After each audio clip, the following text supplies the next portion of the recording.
ಎಲ್ಲರಿಗೂ ನನ್ನ ನಮಸ್ಕಾರಗಳು.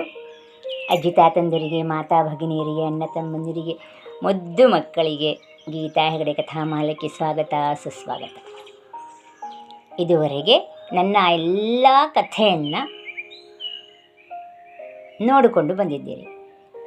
ಅದಕ್ಕಾಗಿ ನಿಮಗೆ ಹೃತ್ಪೂರ್ವಕ ವಂದನೆಗಳು.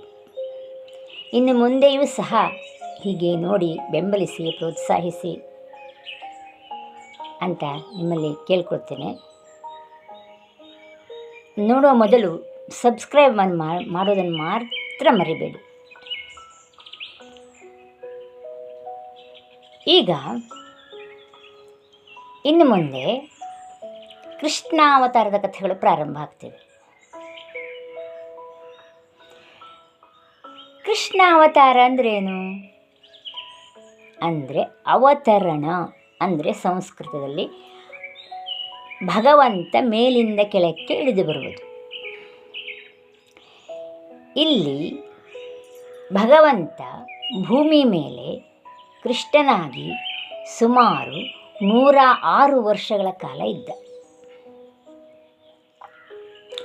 106 ವರ್ಷಗಳ ಕಾಲ ನಮ್ಮೆಲ್ಲರ ಕಣ್ಣಿಗೆ ಕಾಣಿಸ್ತಿದ್ದವನು. ಹಾಗಂತೇಳಿ ಮೊದಲಿರಲಿರುವ ಭಗವಂತ ಕೃಷ್ಣನಾಗಿ ಮೊದಲಿರಲಿಲ್ವಾ? ಇದ್ದ. 106 ವರ್ಷಗಳ ಕಾಲ ಅಂತೂ ನಮ್ಮ ಕಣ್ಣಿಗೆ ಕಾಣಿಸ್ತಾನೆ ಇದ್ದ ಬಿಡಿ.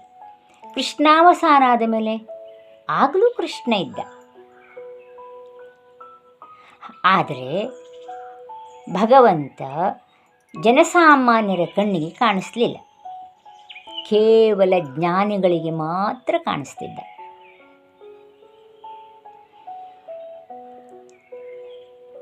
ಇನ್ನು ನಾವು ಹುಟ್ಟಿ ಬರುತ್ತೇವೆ.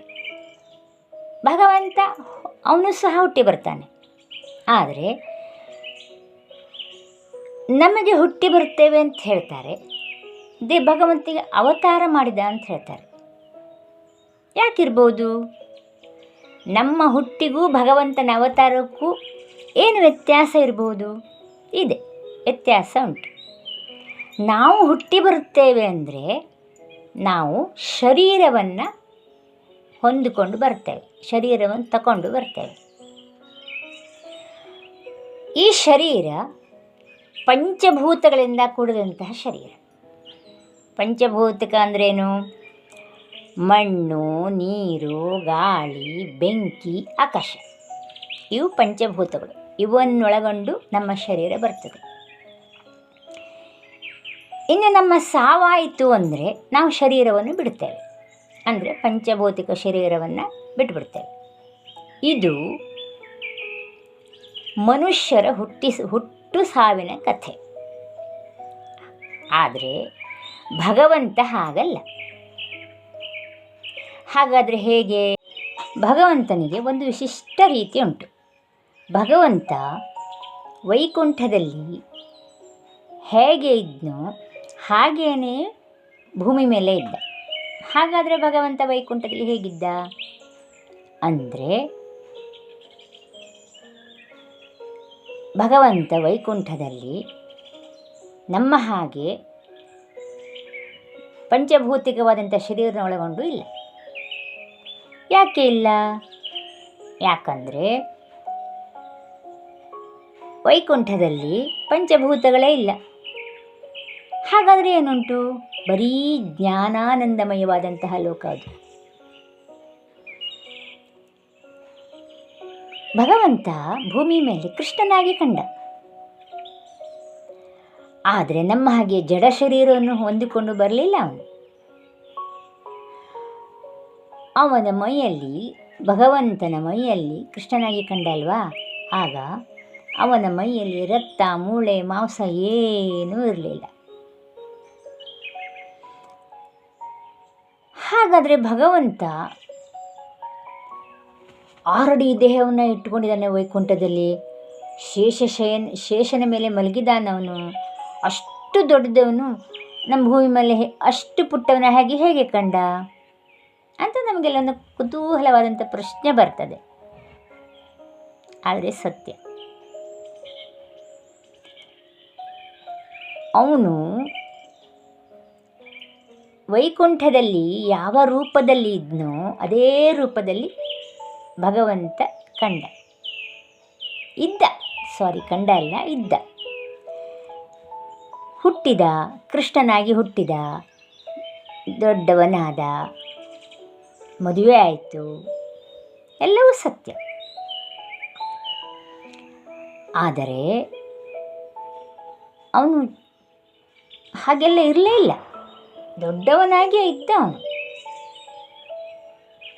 ಇಲ್ಲದೆ ಹೋಗಿದ್ದರೆ 1 ವರ್ಷದ ಮಗುವಾಗಿದ್ದಾಗ ಅಮ್ಮನಿಗೆ ಇಡೀ ಬಾಯಲ್ಲಿ ಇಡೀ ಬ್ರಹ್ಮಾಂಡವನ್ನೇ ತೋರಿಸಿದ್ನಂತಲ್ಲ. ಅಷ್ಟು ಚಿಕ್ಕ ಮಗುವಾಗಿದ್ದರೆ ಅಷ್ಟು ದೊಡ್ಡ ಬ್ರಹ್ಮಾಂಡ ಕಾಣ್ತಿತ್ತಾ? ಇಲ್ಲಲ್ಲ. ಅದಕ್ಕಾಗಲೇ ಅವನು ದೊಡ್ಡವನಾಗಿಯೇ ಭೂಮಿ ಮೇಲೆ ಇದ್ದ. ಆದರೆ ನಮ್ಮ ಕಣ್ಣಿಗೆ ಕಂಡದ್ದು ಮಾತ್ರ ಚಿಕ್ಕವನಾಗಿ. ಕೃಷ್ಣ ಚಿಕ್ಕವನಾಗಿ ಹುಟ್ಟಿದ, ಬೆಳೆದ, ಮದುವೆಯಾದ, ನಮ್ಮೆಲ್ಲರ ಹಾಗೇ ಇದ್ದ ಅಲ್ವಾ? ಅದೆಲ್ಲ ದೇವರ ಮಾಯೆ, ನಮಗೆ ಭ್ರಮೆ ಬರೆಸ್ಲಿಕ್ಕಷ್ಟೇ. ಅಂದರೆ ನಮಗೆ ಖುಷಿ ಕೊಡಲಿಕ್ಕೆ, ಅವನೆಲ್ಲ ಆಟ ಪಾಠಗಳನ್ನು ನೋಡಲಿ, ಬೆಳೀಲಿ, ದೊಡ್ಡವನಾಗಲಿ ಅಂಥೇಳಿ ಎಲ್ಲ ಖುಷಿ ಕೊಡಲಿಕ್ಕೆ. ಬಿಟ್ಟರೆ ಭಗವಂತ ನಮ್ಮ ಹಾಗೆ ಹುಟ್ಟಲೂ ಇಲ್ಲ, ನಮ್ಮ ಹಾಗೆ ಬೆಳೀಲೂ ಇಲ್ಲ. ಇದು ನಾನು ಹೇಳ್ತಿರೋದಲ್ಲ, ಇದು ಭಾಗವತವೇ ಹೇಳುವಂಥದ್ದು. ಇದು ನಂಬಲೇಬೇಕು ವಿಷಯವು. ಹಾಗಾದರೆ ನಿಮಗನಿಸ್ಬೋದು, ಏನು ಕೃಷ್ಣನ ಮೈಯಲ್ಲಿ ರಕ್ತ, ಮೂಳೆ, ಮಾಂಸ ಏನೂ ಇಲ್ಲ ಅಂದ್ರಿ, ಆದರೆ ಯುದ್ಧದಲ್ಲಿ ಅಥವಾ ಇನ್ನಿತರ ಸಂದರ್ಭದಲ್ಲಿ ಕೃಷ್ಣನ ಮೈಯಲ್ಲಿ ಬಾಣಗಳು ನಾಟಿದಾಗ ರಕ್ತ ಬಂದಿತ್ತಲ್ಲ, ಅಥವಾ ಇನ್ನೇತರ ಯಾವುದೋ ಸಂದರ್ಭದಲ್ಲಿ ರಕ್ತ ಬಂದಿತ್ತಲ್ಲ ಅಂತ ಅನಿಸ್ಬೋದು. ನೋಡಿ, ಈಗ ಸಿನಿಮಾಗಳಲ್ಲಿ ಚೂರಿ ಹಾಕ್ತಾರೆ, ಹೊಡಿತಾರೆ, ರಕ್ತ ಏನು ಸುರಿತದೆ. ನಿಜವಾಗ್ಲೂ ರಕ್ತ ಇರ್ತದಲ್ಲಿ, ರಕ್ತ ಬರ್ತದ ಅಲ್ಲಿ? ಇಲ್ಲಲ್ಲ, ರಕ್ತ ಬರುವುದಿಲ್ಲಲ್ಲ. ಹಾಗೇನೆ ಅಂದರೆ ನಮಗೆ ಕಾಣಿಸೋದಷ್ಟೇ. ಚೂರಿ ಹಾಕಿದ ಹಾಗೆ ರಕ್ತ ಏನು ಬರಬರ ಹೊರಗೆ ಬರ್ತಿರೋ ಹಾಗೆ ಇಲ್ಲ ನಮಗೆ ಕಾಣಿಸೋದು. ಇಲ್ಲೂ ಹಾಗೆ ಕೃಷ್ಣನ ಶರೀರದಲ್ಲೂ ರಕ್ತ ಇಲ್ಲ, ನಮಗೆ ರಕ್ತ ಬರುವ ಹಾಗೆ ಕಾಣಿಸೋದು. ಕೃಷ್ಣನಿಗೆ ನಮ್ಮ ಹಾಗೆ ಶರೀರ ಉಂಟು, ರಕ್ತ, ಮೂಳೆ, ಮಾಂಸ ಎಲ್ಲ ಉಂಟು ಅಂತ ತಿಳ್ಕೊಳ್ಳಿ, ನಿಮ್ಮ ಹಾಗೆ ನಾನು ಇದೇನಂತ ತಿಳ್ಕೊಳ್ಳಿ ಅಂಥೇಳಿ ಜನರ ಕಣ್ಣಿಗೆ ಭ್ರಮೆ ಹುಟ್ಟಿಸೋದು ಅಷ್ಟೇ. ಬಿಟ್ಟರೆ ನಿಜವಾಗಲೂ ಪರಮಾತ್ಮ ಅಲ್ಲಿ ಹೇಗಿದ್ನೋ ಇಲ್ಲಿಯೂ ಹಾಗೇ ಇದ್ದ. ಧನ್ಯವಾದಗಳು.